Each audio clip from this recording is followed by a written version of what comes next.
अस्सलाम वालेकुम। कैसे हैं आप सब लोग? मैं अल्लाह का लाख लाख शुक्र है बिल्कुल ठीक ठाक और उम्मीद करती हूँ कि आप सब लोग भी बिल्कुल ठीक होंगे।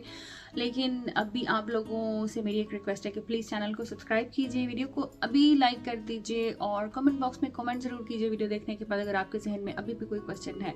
तो आज की वीडियो जैसे कि आपने थंबनेल पे देख लिया होगा कि उन लोगों के लिए स्पेशली है। मुझे बहुत से लोगों ने, जो लोग मेरे साथ इंस्टाग्राम पे हैं, फेसबुक पे हैं या व्हाट्सएप पे कनेक्ट हैं, उन्होंने मुझे क्वेश्चंस किए कि is it still worth coming to UK.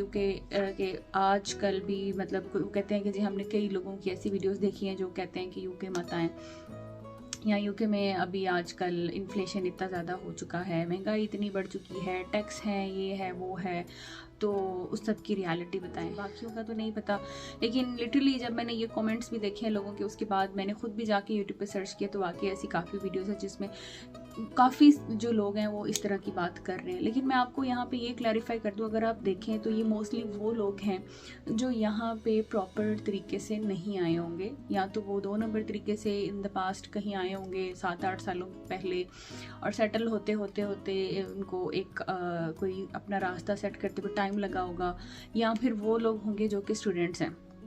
तो जहाँ तक तो बात है ना स्टूडेंट्स की, तो स्टूडेंट्स के लिए ऑब्वियसली यहाँ पे मुश्किलात हैं। आप स्टूडेंट वीज़े पे आते हैं तो उनके काफ़ी अखराजात होते हैं, उनके खाने को ले लें, उनकी रिहाइश से ले लें, उनके मतलब ड्रेसिंग वगैरह को ले लें, फिर आप यूनिवर्सिटी कॉलेजेस में जा रहे हो, ख़ुद को मेंटेन भी रखना है, तो आप यूके में हैं, थोड़ा सा चिल भी करना है, तो उन सब चीज़ों को लेके स्टूडेंट्स के ऊपर काफ़ी बर्डन होता है। पढ़ना भी है और फिर काम भी करना है, अपनी फ़ीस भी देनी है, काफ़ी बर्डन है स्टूडेंट्स के ऊपर। तो स्टूडेंट्स से तो आप पूछेंगे ना, वो स्टूडेंट्स जिनके पीछे फैमिलीज़ उनको इतना पैसा नहीं भेज सकती कि वो खुद मतलब उनको सपोर्ट कर पाएँ, लेकिन उनको खुद मेहनत करनी पड़ती है, यहाँ से अपनी फ़ीस वगैरह इकट्ठी करनी पड़ती है काम करके, तो ऑब्वियसली उनके लिए तो मुश्किल ही है। वहाँ यहाँ पे आके फिर इस तरह से रहना तो आसान नहीं है। मैं पर्सनली अपने एक दो ऐसे कोलीग्स को जानती हूँ जो इस तरीके से यूके आए थे स्टूडेंट वीज़ा पे, और उनको सेटल्ड होते होते और ये सब कुछ करते करते कि स्टूडेंट वीज़े से फिर बाद में वर्क वीज़े पे कन्वर्ट करना वो भी इतना सिंपल नहीं है कि स्टूडेंट से वर्क पे कन्वर्ट कर लिया कि जितना बोलने में इजी लग रहा है। उसका एक लंबा प्रोसेस है, प्रॉपर लीगल प्रोसेस के थ्रू, कोर्ट के थ्रू, जजेस के थ्रू आपको जो है ना कन्वर्ट करवाना पड़ता है अपना जो है स्टूडेंट वीज़ा वर्क वीज़े पे। उसमें भी टाइम लग जाता है, 5 से 6 साल आपके आराम से इसी चीज़ में जो है ना वो निकल जाते हैं कि आप स्टूडेंट वीज़ा को आप वर्क वीज़ा पे कन्वर्ट करवाएंगे ऑब्वियसली। तो वो लोग तो यही कहेंगे आपको। और फिर कुछ ऐसे लोग भी होंगे जो किसी के थ्रू आए होंगे, किसी स्पॉन्सर पे आए होंगे, उनकी कोई जॉब कंफर्म नहीं होगी, इधर आके उनको जॉब ढूंढनी पड़ी होगी, उन्होंने वो कहते हैं ना कि धक्के खाए होंगे, ठुड्डे खाए होंगे, और फिर कहीं जाके कई सालों के बाद या 4-5-6 सालों के बाद जो है वो सेट हुए होंगे। लेकिन बीइंग अ नर्स अगर मैं आपको बताऊँ ना, मैं शुरू से जब मैं कहती थी कि मैंने यूके जाना है तो मुझे मतलब लोग कहते थे कि हेल्थ केयर असिस्टेंट के वीज़े पे, या कुछ मेरे 1-2 जानने वाली कोलीग्स थी वो इमिग्रेशन का प्रोसेस कर रही थी उस टाइम पे। उन्होंने कई कंपनी से रजिस्टर्ड भी किया हुआ था और प्रोसेस शुरू भी किया, ये कोविड से पहले की बात है। और एक पॉइंट ऐसा आया कि मैंने भी सोचा कि मैं क्यों ना इमिग्रेशन का प्रोसेस करूं, लेकिन फिर जब मैंने इसको सर्च किया और ये सारा कुछ देखा तो मुझे लगा कि अगर आप किसी भी जगह पे जा रहे हैं और आपकी जॉब सिक्योर नहीं है ना जाने से पहले, तो फिर वहाँ पे जाना रिस्क से खाली नहीं है। बीइंग अ फीमेल मुझे ये लगता था, मेल्स तो लेते ही हैं ऐसे रिस्क, लेकिन बीइंग अ फीमेल इस तरह से करना मतलब मुझे लगता था कि ये आइडियल नहीं है। तो इस तरीके से जाना चाहिए कि आपकी जॉब आपके जाने से पहले वहाँ पे सिक्योर हो, आप जिस दिन जाएं उसी दिन से जो है ना आपकी जॉब जो है वो स्टार्ट हो जाए, आपको जॉब ढूंढने के लिए स्ट्रगल ना करनी पड़े, आप पहुंच तो जाएं और पहुंचने के बाद आपके पास आप अखराजात पूरे करने के या रहने के लिए आपके पास पैसे ना हो। तो ये वाली चीज़ थी जिससे मैं कहती थी कि ऐसा नहीं मुझे करना, इसलिए मैंने यूके आने का डिसीजन लिया कि यूके आना था और वो भी एज अ रजिस्टर्ड नर्स आना था, प्रॉपर तरीके से आना था, तो इसलिए इसमें इतना टाइम लगा। तो अब चलते हैं उस बात की तरफ कि आप is it still worth coming UK as a nurse in 2023 और वट एवर 2024 और इन कमिंग ईयर्स और कमिंग डेज।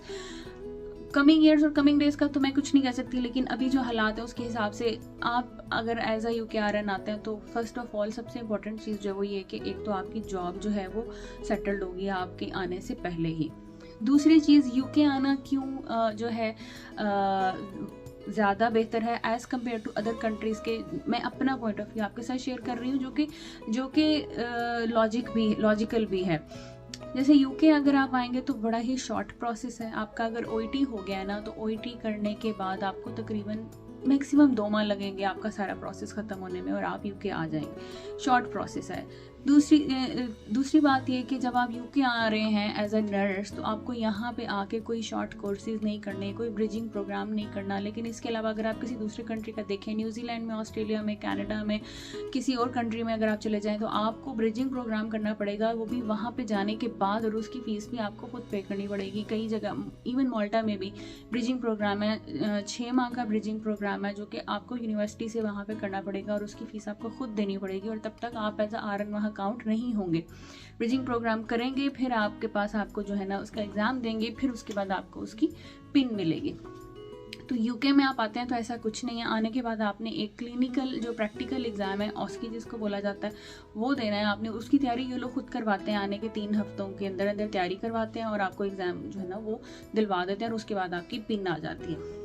तीसरी बात ये कि यहाँ पे आने का प्रोसेस कॉम्प्लिकेटेड प्रोसेस नहीं है। ये आपको नहीं बोलेंगे कि आप अपने फ़लाँ डॉक्यूमेंट्स फ़लाँ जगह से रजिस्टर अटेस्ट करवाएं या फ़ॉरेन ऑफिस से करवाएं या कुछ करवाएं, ऐसा कुछ भी नहीं होगा। सीधा सीधा सा प्रोसेस है, कोई कॉम्प्लिकेटेड चीज़ें नहीं है। इवन जब मैं सऊदीया में गई थी ना, तो वो कॉम्प्लिकेटेड था एज़ कम्पेयर टू यूके के। सऊदीया वालों की रिक्वायरमेंट्स बहुत ज़्यादा होती हैं कि ये पेपर इधर से वेरीफाई हो, ये पेपर इधर से अटेस्ट हो। तो इधर आने के लिए इतना ज़्यादा जो है ना मुझे स्ट्रगल नहीं करना पड़ा in terms of documentation।